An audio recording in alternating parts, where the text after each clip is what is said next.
Mga batchmates, Convento 88, mga Rigma Rollers.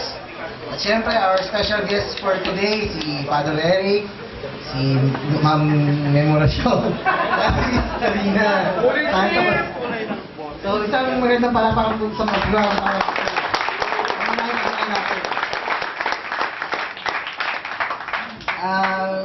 Alam natin lahat na ito'y ika-20 taon natin simula nung tayo nagtapos sa kumbento.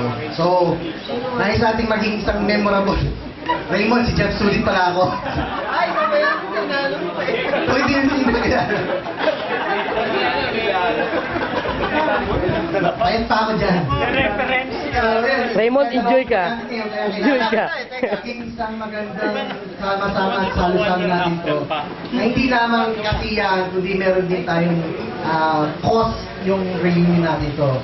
So, most of you, lalo na yung nasa A-groups, alam na naman ninyo kung ano yung cause natin for this year, for this reunion, which is, kumbaga, to help one of our batchmates, si Joe Lara.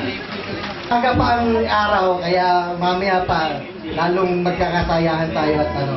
So, tignan ninyo ulit yung mga katabi ninyo, kung sino yung malaki at nagbago, kung sino ang hindi nagbago.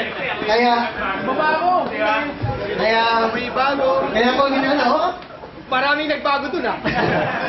so yun, kaya ulit, welcome at